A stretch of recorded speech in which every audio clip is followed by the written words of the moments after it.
Memórias Póstumas de Brás Cubas é um clássico de Machado de Assis, lançado em 1881 e obra inaugural do realismo no Brasil. O livro conta a história de um defunto autor, uma vez que toda a trama é narrada por um protagonista já morto. Ao verme que primeiro roeu as frias carnes do meu cadáver, dedico com saudosa lembrança essas memórias póstumas. Brás Cubas foi em vida filho de um rico comerciante.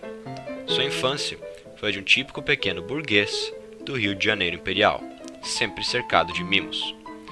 Como excitado, se seu pai lhe repreendia na presença de outros, no particular lhe dava beijos. Muito travesso, Brás conta que foi apelidado de Menino Diabo. Em uma de suas travessuras, quebrou a cabeça de uma escrava por ela ter lhe negado uma colher de doce de coco. Prudêncio, um menino escravo de sua propriedade, servia ao herdeiro dos Cubas como cavalinho. As obras mostram os pecados da elite brasileira da época e as injustiças sociais ao mostrar o tipo de atrocidades às quais os negros eram sujeitados pelo Filho do Senhor. Vale lembrar que o próprio Machado de Assis era negro. A parte da infância do protagonista é pouco abordada pelo livro, mas algo que vale a pena ser citado é a relação de Brás Cubas com seu amigo de escola, Quincas Borba. Este amigo vem a ser o protagonista de outro livro de Machado de Assis.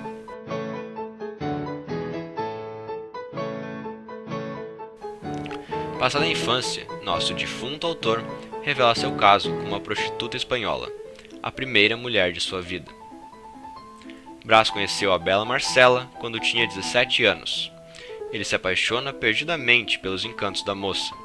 No entanto, a reciprocidade de Marcela tem um preço, e Brás é coagido a presentear sua amada com muitas joias e presentes diversos. Como o autor cita, Marcela me amou durante 15 meses e 11 contos de réis. preocupado com as aventuras do jovem, o patriarca dos Cubas manda seu filho estudar na Europa. Em Portugal, Brás revela-se um estudante medíocre, o que não o impede de conquistar o diploma. Bacharel em Coimbra, Brás retorna ao Rio para encontrar sua mãe de cama, e a senhora vem a falecer logo após ver seu filho, em decorrência de um câncer de estômago. Como é dito, foi a primeira perda real de Brás, que até então só havia vivenciado experiências de extrema futilidade. Perdido em sofrimento, o protagonista decide se isolar na casa de campo, para um período de reflexão. Após uma semana, cansado já de solidão, Cubas decide retornar à sociedade e é quando recebe seu pai. O velho Cubas propõe ao jovem duas oportunidades.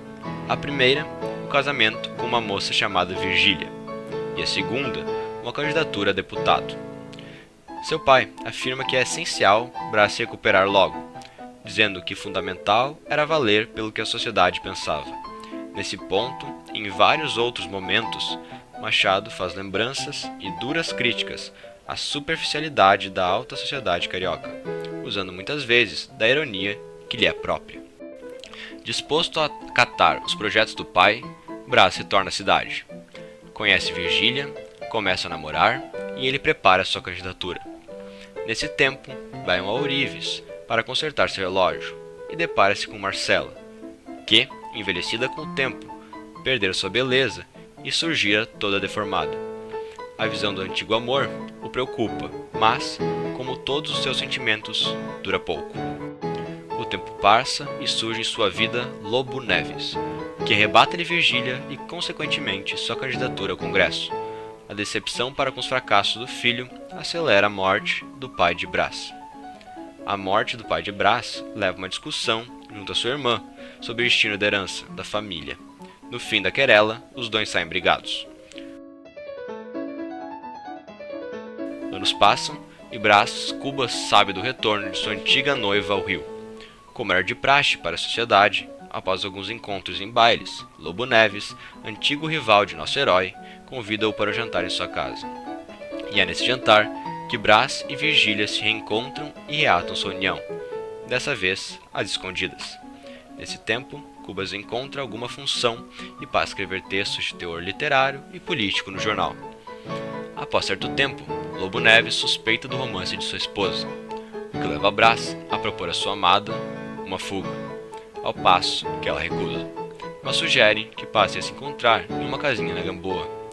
Lá havia uma senhora, Dona Plácida, que acobertava as aventuras dos dois. Em certo momento de sua vida, Brás se reconcilia com sua irmã, Sabina. A moça insiste constantemente que seu irmão deve se casar, em decorrência de sua alta posição social. Entretanto, o romance com Virgília está em seu ponto máximo. Além disso, sua amada adúltera estava grávida. Brás já prevê um futuro de glória na política para seu primogênito, porém Virgília perde o bebê. Junto a esse problema, Lobo Neves recebe uma carta anônima acusando o caso de sua mulher. Lobo recebe também um convite para ocupar um cargo político em uma província, o que leva à despedida dos dois amantes. Recluso e solitário, Cubas acaba por encontrar seu velho amigo de escola, Quincas Borba. Nesse mesmo tempo, se apaixona por uma jovem, a Inhá Loló. Em 3 meses ficam noivos, porém mais uma vez a tragédia o atinge e a jovem morre. Junto a seu amigo, Brás se aproxima de uma nova filosofia, o humanitismo, do qual provém a famosa frase: ao vencedor, as batatas. Anos passam, Brás possui já 50 anos e acaba por se tornar finalmente deputado, junto a Lobo Neves. Em 1855, encontra a ainda bela Virgília e conversam sem retomarem o passado. Nessa época ainda almejava o cargo de ministro. Cubas decide também fundar seu próprio jornal. O protagonista se filia também à Ordem Terceira, uma instituição de caridade. Cansou-se disso após alguns meses, mas não antes de, em uma de suas missões de boa ação, descobrir que Marcela veio a falecer. Certo dia, ao chegar em casa, descobre que Quincas Borba viajou para Minas Gerais e que o mesmo estava louco, e pior de tudo, consciente de sua loucura. É nesse momento que, junto a certas reflexões filosóficas, Brás Cubas tem a ideia de criar o Emplasto Brás Cubas, remédio que curaria todas as doenças e daria fama ao nome dos Cubas. É no meio da descoberta de tão genial invenção que ele pega um resfriado, que evolui uma pneumonia e é a causa de sua morte. Por fim, o já morto autor define um resumo de sua vida. Diz que não foi ministro, não alcançou a celebridade do emplasto, não se casou. Em contraponto, pelo menos não atingiu a semidemência de Quincas Borba e não precisou comprar o pão com o suor de seu rosto. Quem o ouvisse pensaria que saiu quite com a vida, sem ter sido bom ou mal. Entretanto, uma derradeira negativa o levou a ter um saldo positivo com a vida. Como ele diz: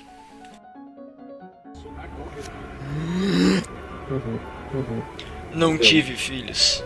Não transmiti a nenhuma criatura o legado da nossa miséria.